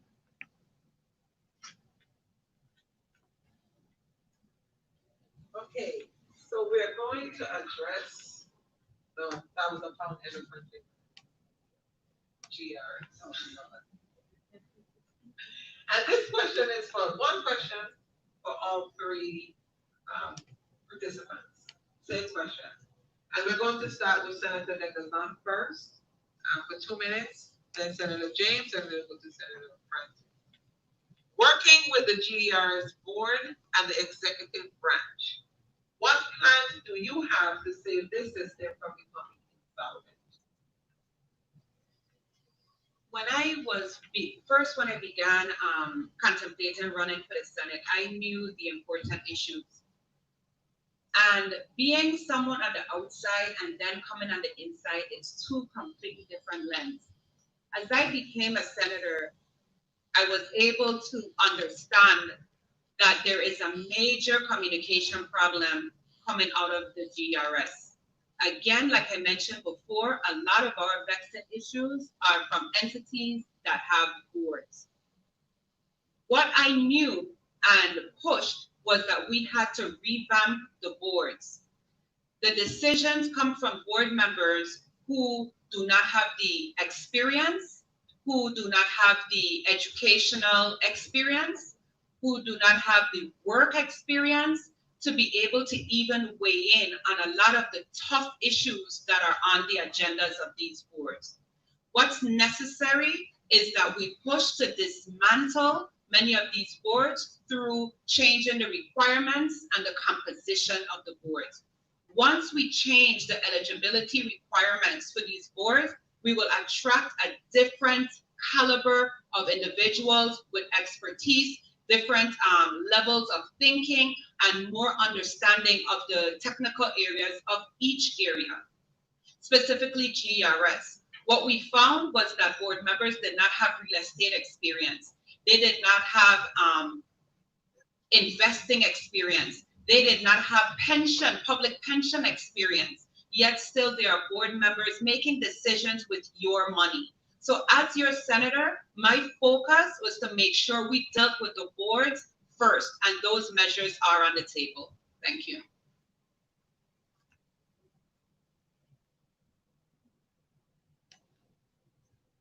Next. Thank you for that question. And if there's one thing that keeps you up at night, it's just the government employees retirement system. The insolvency of GRS is not an option. I certainly want to preface my comments by saying that. But recently the governor appointed a task force, and once he appointed a task force, immediately the next day, I made sure that I placed 2 individuals, 2 senators on that task force to make sure that we have fair representation on there. We have been engaged with the government employees retirement system, both the board and the administration, in coming up with areas by which we're able to, again, stave off the insolvency of the GRS system. We know for a fact that it requires an infusion of cash in order to keep it solvent. It also is important that we identify those funding sources, and we have been in constant discussion in order to establish that funding source by which we're able to, again, be able to go to the bond market and borrow between $600 to $800 million to be able to give to GRS so that at least it'll extend the life of GRS for another 10 years. We continue to have this dialogue with the governor, and I know that there have been some discussion with the Department of Treasury in being able to get some form of a bailout for GRS and be able to assist this government. But on the flip side of that, we prepared to develop the funding source by which we are able to secure at least sufficient fund in the neighborhood of at least $60 to $80 million for the purpose of us being able to go to the bond market. We need new revenues in order to support that. In 2015, we move a number of measures that allow for at least the bleeding to somewhat curtail for a little bit. And we change up the language of the legislation. We allow for individuals that were able to retire from 20 years to actually retire in 25 years. Some of this impacted the law enforcement and the first responders as well. But again, we have to do all that we can to make sure that our GRS remains solvent. So before I move on to Senator Nicholson, based on something that you just said, let me ask another question. You said that there were some measures that were put in place to assist in curtailing some of the bleeding. And do you feel that that was significant? I believe it was a good start. We knew at the time that it wouldn't, because this situation is a gushing wound, so we knew that the bleeding would not stop immediately, but what it did was extend it for some period of time. And we were able to probably buy at least a year or two on the system. But it requires a lot more finances, a lot more funding in order for us to stop that bleeding. It needs a tourniquet to really stop the bleeding, and we need to be able to infuse, again, if not $2 billion, at least $600 to $800 million at this point, at least to be able to buy 10 years of the system. And it's something that we're pursuing as a government. Again, looking at the executive branch, as well as the having discussion with the board, and something that the task force will be taking up that advisement in the very near future. Thank you. Senator James. And let me just repeat the question. Working with the GERS board and the executive branch, what plans do you have to save this system, the GERS, from becoming insolvent? Thank you for that question. The first thing we need to do is revisit the 9 mandates that created our funded liability. Before I came into office, I had the opportunity to read the Daily News special, which is entitled GRS, Who is at Risk or something like that. And it's have a detailed report speaking on how the GRS was created and how we came to where we are right now. In addition to that, once we revisit those nine unfunded mandates which created unfunded liability, we'll have to make some hard decisions that could probably cause us to lose a seat, but we have to do the right thing. In addition to that, recently this body supported a measure that speaks to increasing the expertise of the GRS board, and I've supported it as well. So it's twofold. Yes, we know we want a large infusion of cash, but you're not going to continue to put a large infusion of cash into the hands of individuals who do not have the expertise. And it's no way, shape, or form throwing anyone under the bus. It's based on reality. We have to have individuals who are capable and competent to be able to run the GRS board. So with increasing of the expertise of the board, in addition to revisiting the 9 mandates that created unfunded liability, I would continue to support measures like the Medicinal Cannabis Act. I would also support the recreational use of marijuana in the territory. And of course, kudos to the Senate President, the measure that speaks to the free trade zone, and that could be used as a dedicated funding source when it comes to a large infusion of cash into the GRS. Thank you. Thank you. So we now are switching topic areas to environmental issues. And the first question will be for Senator Francis. The question is, native species are protected in the Virgin Islands under Title 12, yet we continue to see widespread habitat loss for poorly planned residential and commercial development. How will you address the loss of ecosystem due to environmental degradation from habitat loss, species extinctions, and pollution? Thank you very much for that question. And environmental protection is rather important and necessary in our community as we continue to develop. But you have to balance those environmental protection with economic development. I believe that there is an opportunity for both to coexist, but we have very good environmental laws, and we just need to ensure that there's enforcement of those environmental laws. Make sure that DPNR and under their environmental protection areas that they're doing the necessary protection and doing the due diligence to review some of these measures that's coming in terms of their permit and requests. We take into consideration a lot of the recommendations that have been made by DPNR in terms of their recommendation, and hardly do we go against them in terms of moving any request for permit forward without really evaluation and considering the ecosystem and also the impact that it has on our topography and elsewhere. But at the end of the day, we really want to ensure that we balance those things. But more importantly, something that we continue to champion and have had discussion on for the last 20 years is us developing a comprehensive land and water use plan. We can't say that enough in order for us to be able to, as a community, decide where we want to see development and where we want to see green space and territorial park. I believe that there is some legislation that will be coming down from the Office of the Governor through DPNR for us to be able to move the needle somewhat in allowing for some of that protection to occur and for us to develop at least the initial aspect of being able to provide a comprehensive consideration of a land and water use plan. But entirely, I believe that there must be some engagement in the community as to what they want to see their community looking like in order for us to be able to do that. And I'll tell you that there is a lot of individuals that have a strong voice when it comes to certain development, and others that really don't say much in that area. Thank you very much, Nobel Francis Jr., number 7. Thank you for your response. Our next question is for Senator Dingazan. The question is, the public dumpsters and landfills in the Virgin Islands are beyond capacity. How can we improve our landfills and public dumpsters to ensure that these spaces are clean, healthy, and environmentally responsible? Thank you so much, Alison Degazan, number 3. First of all, I believe the Waste Management Authority has been bogged down with so many financial issues. They have not been able to really push forward a solid agenda. When there is no vision, of course, the people perish. I believe that there needs to be a revamping within the waste management as well. And as we speak, they are without leadership.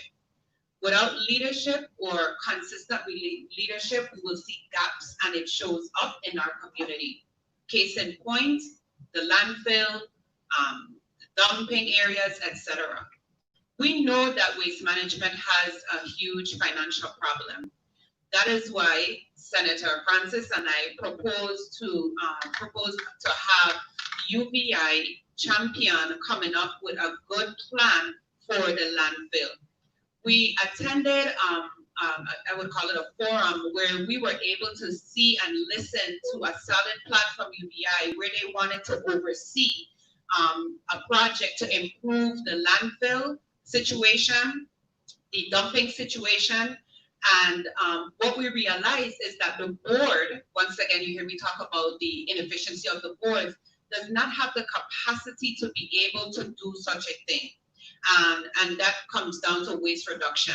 So it is imperative that we increase capacity to fill our community's challenges, like the dumping, like the landfill, by including UVI and other areas or other private institutions that have the capacity to be able to weigh in as stakeholders to turn this around. When there are certain problems that are big, that are huge, that really affect public health, etc., it is no longer for government alone to do it. We have to come together for a public-private partnership. And I look forward to pushing forward our bill to make sure the expertise is there, the capacity is given to waste management to be able to handle this issue that seems to be getting worse daily. I will continue to work on that, and that's why I'm asking for your support for the 34th. Thank you so much. Thank you for your response. The last question for the environment is for Senator James.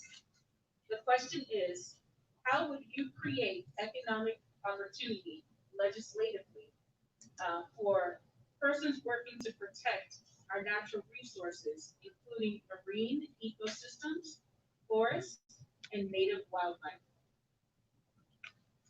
Well, I will tell you this much. I have been a supporter of the program down there at the UPI. I think it's called the Youth Ocean Explorers Program. I've been very instrumental in helping them.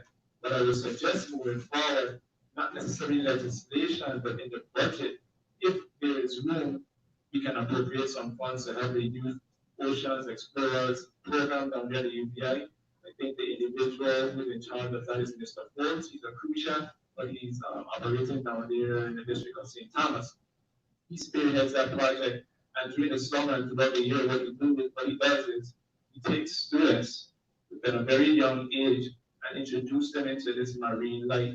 I've also had the opportunity to speak to some individuals in the district of St. Croix and even St. Thomas who are boaters, and what they want to do is create a program where they can be able to train our young men and women to operate boats in the territory. So I'm in constant communication with the individual. His name is Mr. Ridgway, and in the district of St. Thomas. I forgot the individual name, but they took me out on a boat, and I was able to take part in the ceremony where certain Virgin Islanders, young Virgin Islanders, were given a certificate for individuals who want to participate in the marine life. But what I will do is use my oversight and power as being the majority to make sure we appropriate funds for those programs for young men and women to be introduced to marine life in the territory. All right, thank you.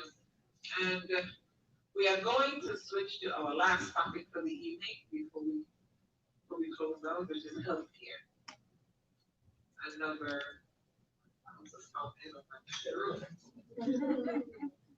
An overwhelming majority of Virgin Islands residents have to move off island for better medical care, or they have to travel for better medical care. Give us an outline of your plan to improve our healthcare system. And this question is for each candidate. And we have 2 minutes. We're going to start with Senator Degazani, then Senator Francis, and Senator James. An overwhelming majority of Virgin Islands residents have to either move off island or travel off island for better medical care. Give us an outline of your plan to improve our healthcare system. Well, the healthcare system on a whole can become a major opportunity for us, not only with medical tourism, etc. If we take advantage of the fact that we can get a new hospital using our FEMA funds, which is currently in place. If we take our time and do this project correctly, we can become the place where people all through the Caribbean come to the Virgin Islands to seek health care. My mother passed in the States. She was not able to be at home because they did not have the podiatrist that she needed. It is unacceptable that we cannot take care of our family members because our healthcare system is broken. I experienced it firsthand, and it is very important to me that no family or any family continue to go through this in the Virgin Islands. This is a rare opportunity that we have where we have funding available to plan correctly, execute correctly, so that we can fill the gaps. I have spoken time and time again about the boards and decisions. There are many decisions that have not been made because the boards are not filled to capacity, nor do they have the correct expertise to make the right decisions. Healthcare, we need data.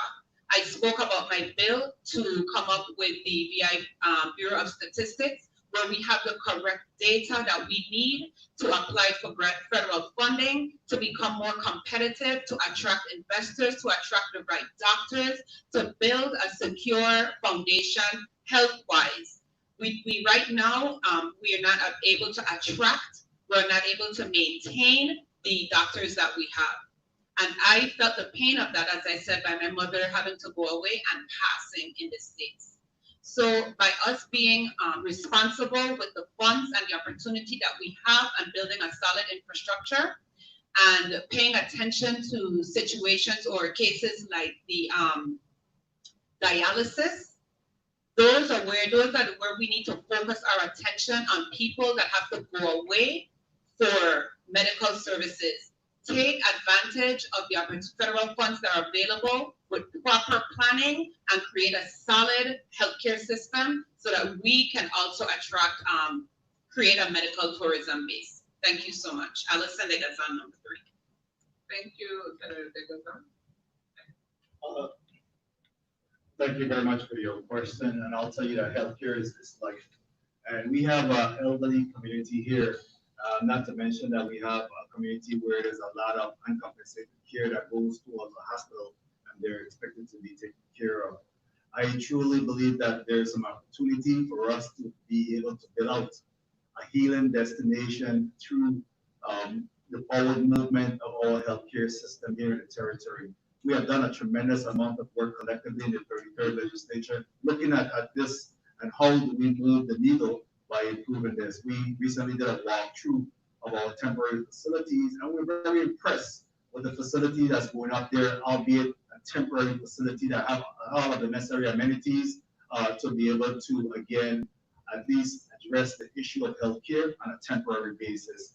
There is a plan to build out a state-of-the-art hospital in the near future, and I look forward to that happening. And I know that we have the money in place for the engineering and design of that facility, and eventually we'll get that facility built. But also all of the ancillary services around that area as well, we want to ensure that we are able to build out and have in place. We can't have a conversation about healthcare without talking about mental health, behavioral health. We have, that's a problem that we're experiencing in our community. We have put almost close to $8 to $10 million in place to resolve our mental health situation, or at least try to minimize it. And we have not seen the level of movement that we expect within our mental health situation, or behavioral health situation. Yes, the Department of Health is making some strides, but I believe that we could be farther along. We have provided the funding for us to be able to have an institution here in St. Croix at its website, as well as to be able to have mobile substation that could go out into the neighborhood and address that issue. We also have a problem with credentialing. We just take too long for us to be able to provide for our healthcare providers to be credentialed and be able to perform here. We also have the telehealth issue, but I also want to briefly just touch on the Medicaid Integrity Act that I was able to move that again minimize abuse in our Medicaid system and allow for additional funding to be available to us. Nobel E. Francis Jr., number 7 on the Democratic Party. Thank you, Senator Francis. Thank you. Javon James, number 2 on the ballot. First off, we shouldn't reinvent the wheel. So we already have the necessary funds in place when it comes to FEMA. We have been in constant communication as a 33rd Executive of Virgin Islands with the Office of Disaster Recovery regarding the funding for the projects, specifically the one at Louis Hospital and needed for the reconstruction improvement of the Royal Snyder Hospital. What I want to see moving forward is us to deal with the low-hanging fruits. If we improve the quality of life in the territory and improve our infrastructure, we will be able to attract the necessary intellectual capacity. But before I even say that, I want to say thank you to the men and women of the U.S. Virgin Islands who are in this profession of healthcare. But when it comes to getting the necessary doctors, they want to come to the territory.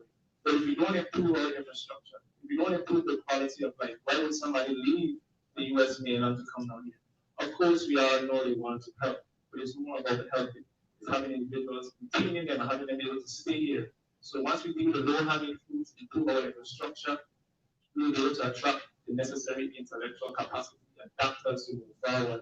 Most recently, I had a conversation with some of the dialysis patients in my office. It's like 5 of them, and they told me of the situation that they face here in the territory. And one of the things moving forward, if we do get this individual on board, we can get more competition in the territory. So individuals should no longer have a monopoly.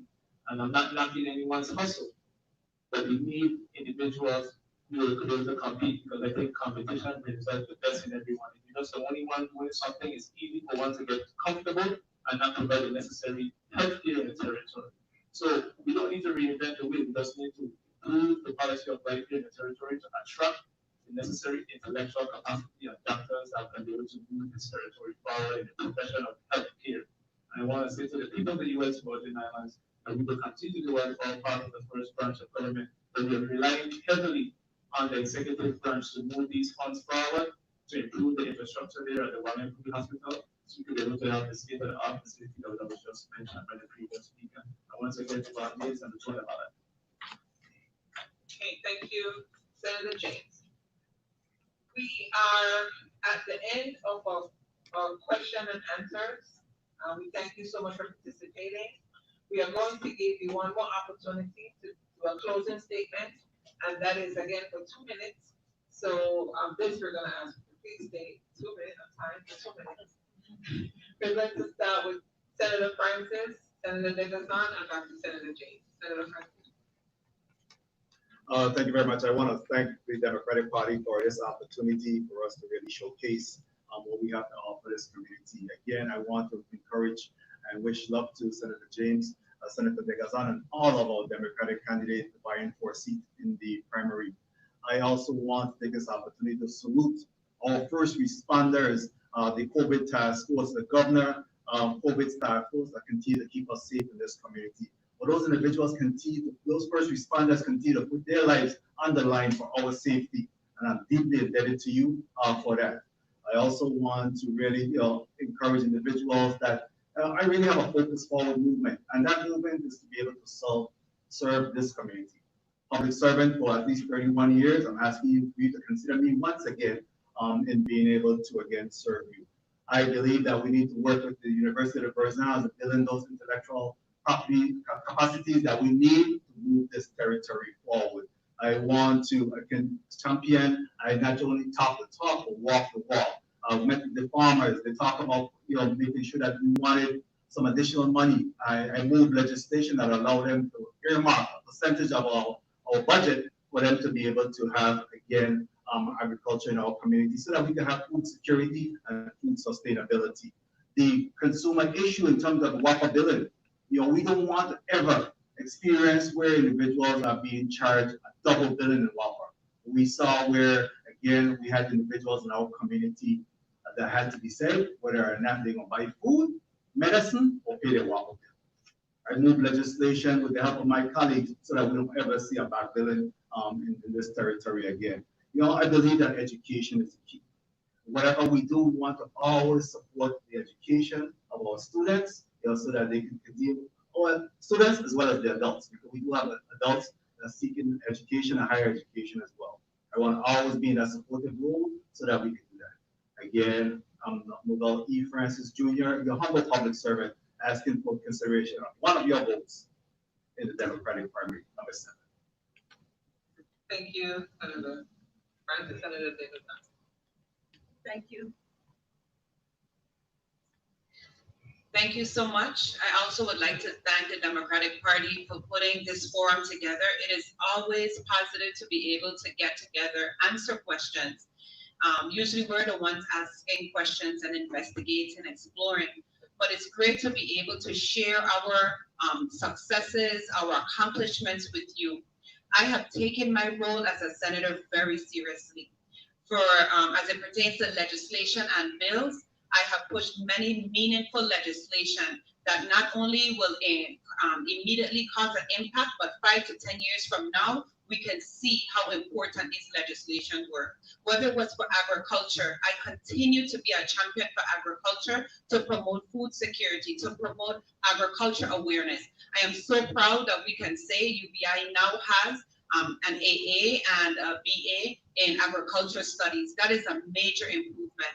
So I am pushing to have a pathway to make sure we can get vocational education up and running with agriculture, get them going through the university, then on with the RT part to either become farmers themselves or to get involved in agriculture science. That's innovative thinking. That's being forward as well. As it pertains to oversight, I am not about embarrassing people on the floor. I am about collaborating and asking the right questions so that we can put our heads together and come up with good programs or initiatives and legislation that will fix the gaps in this community. Oversight is important, and I will continue to do so. As it pertains to appropriation, I understand finances and budgeting and grants, and I know what it takes to manage money. So I know the questions to ask, and I know what to look for. That's why I'm a member of the Finance Committee, and I will continue to do what I am doing, and to investigate and to push for good legislation to help us not only generate revenue, but manage our funds well. And finally, community engagement. Team that is on, we move from east to west all the time. We don't stay behind of our desks. We're not just on the Senate floor. We are out in the community, engaging with the students, with the seniors, giving away seeds, helping people with schoolwork, helping people fill out forms. That's what we're here to do, and we will continue to do that. I ask for your support. Vote number 3, Alison Degazan. St. Croix, it's time to rise up. Thank you, Senator Degazan. Senator James. Thank you. Just want to say to the Democratic part of the U.S. Virgin Islands, thank you for putting this platform together. I really do appreciate it. Another thank you to the viewers who are watching here tonight. And thank you to everyone who supported me in the last Democratic primary election and general election in the year 2020.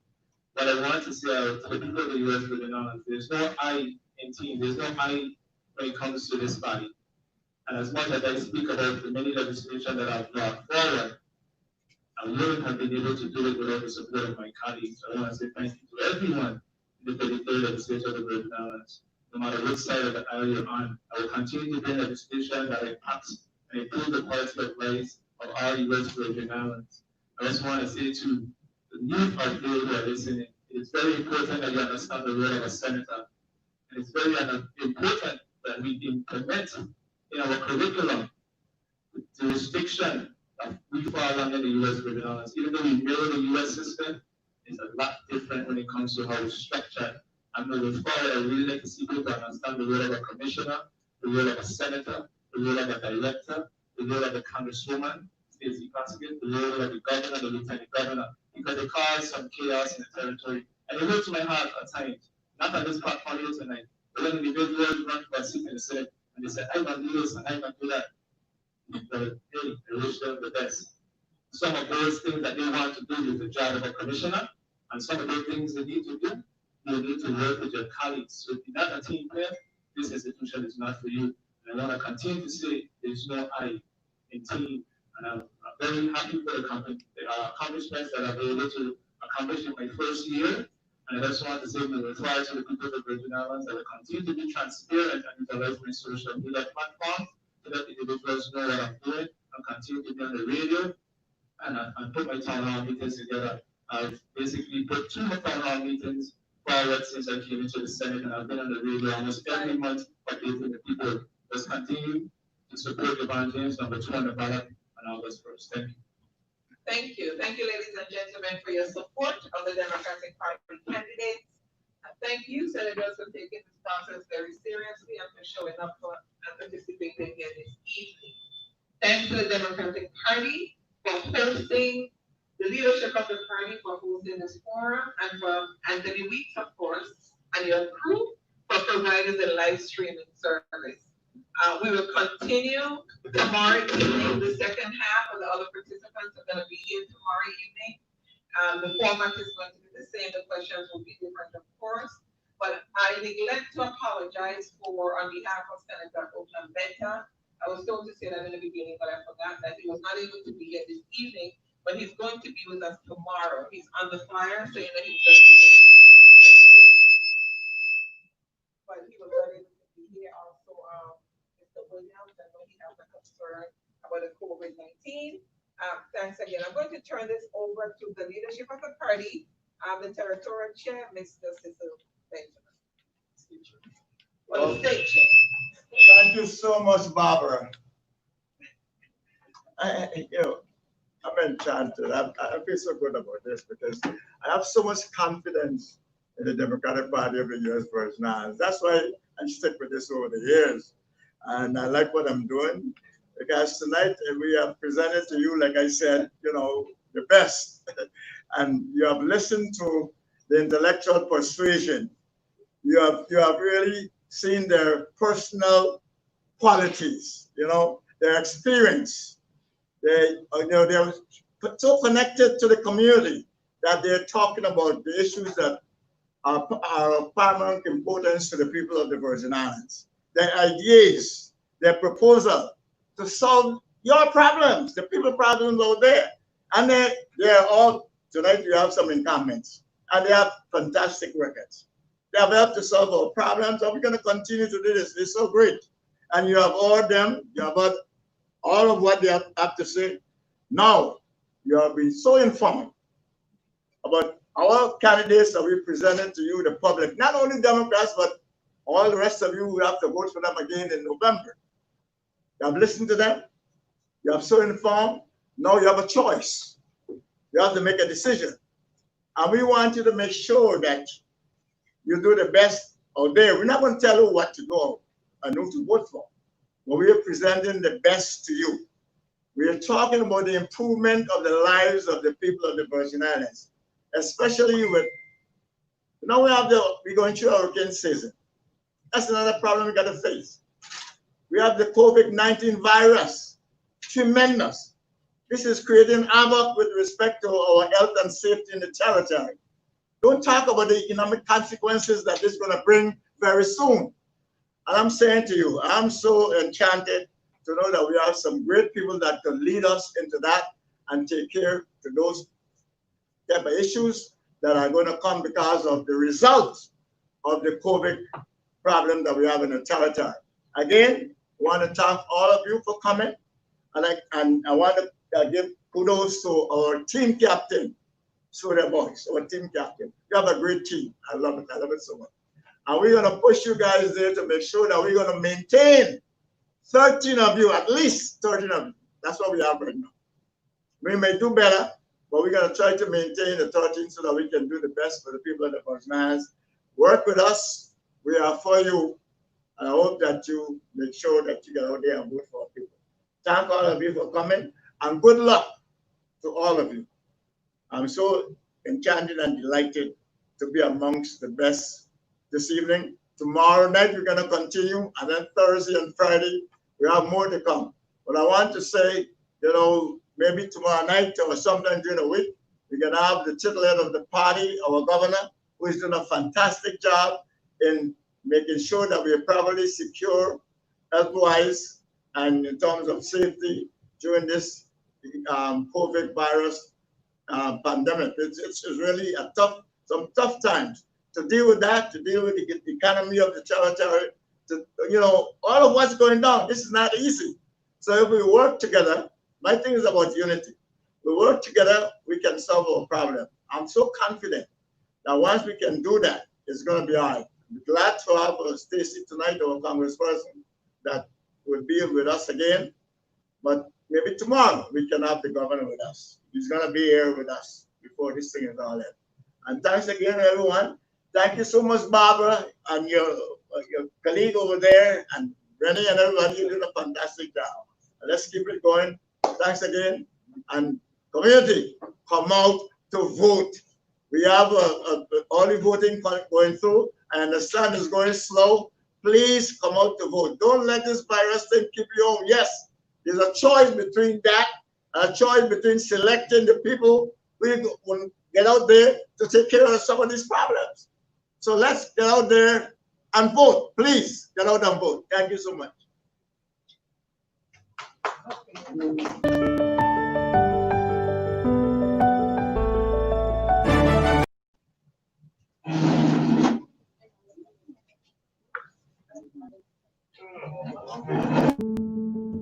For decades, Democrats have fought on behalf of the notion that anyone from any walk of life should have a fair shot at achieving their hopes and aspirations. We're the party of the American dream and America's dreamers. Democrats are the party of good trouble and si se puede. From Selma to Stonewall, we've taken to the streets for the cause of equal rights, because every American deserves basic fairness, no matter an individual's gender, faith, race, who they are, or who they love.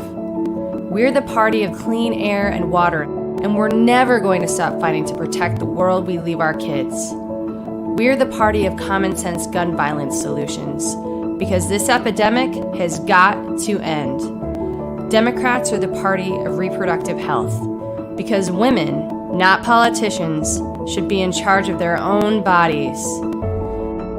We're the party of Medicare and Social Security, and our fight for the health and well-being of Americans didn't stop at the desk of LBJ. Generations later, we're fighting for the Affordable Care Act, because no family should have to choose between going to the grocery store or going to the doctor, paying for food or paying for cancer treatment.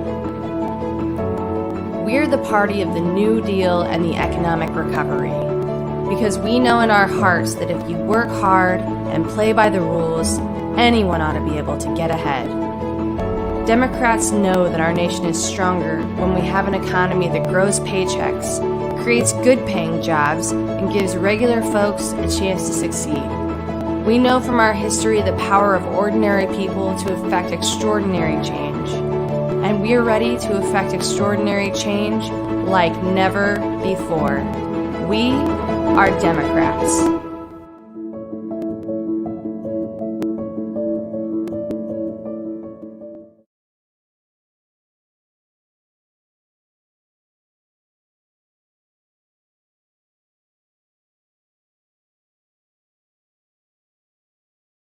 5 years ago, Donald Trump descended to the basement of Trump Tower. For the last 5 years, he's brought America down with him, attacking healthcare for patients with pre-existing conditions, giving massive tax cuts to billionaires, not working families, praising white supremacists, stoking racial division, a White House in chaos, losing 300,000 jobs in a failed trade war with China, locking children in cages. He ignored science on coronavirus and misled the American people, stating it would miraculously go away. It didn't. Now, over 100,000 dead Americans, 20 million jobs destroyed, recession. No, I don't take responsibility at all. He shredded our alliances and turned our military on American citizens. You have the power to end the descent of our nation, to choose justice, unity, leadership, because we can't afford 4 more years of Trump. I'm Joe Biden, and I approve this message.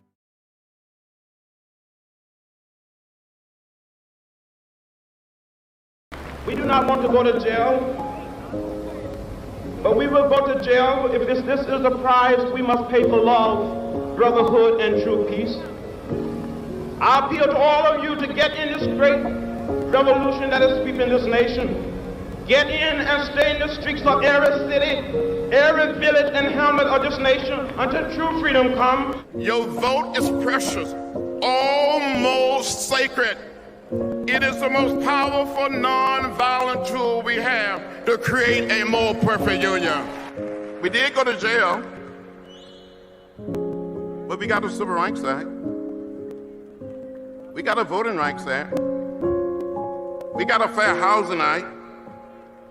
But we must continue to push. So it doesn't matter whether we're black or white, Latinos, Asian American, or Native American, whether we are gay or straight, we're one people, we're one family, we all live in the same house, not just the American house, but the world house.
As Democrats, what are we fighting for? For the workers, for the dreamers and asylum seekers, for the mothers, fathers, sons, and daughters, for those with disabilities, for seniors, for healthcare, for the planet, for our bodies, for equality, for love, for education, for safer schools, neighborhoods, and communities, for a secure retirement, for opportunity, for a fair wage, for veterans and Gold Star families, for the forgotten, for our values, for truth, for progress, for our democracy, for our country, for our future. We are the party of the people. We are Democrats.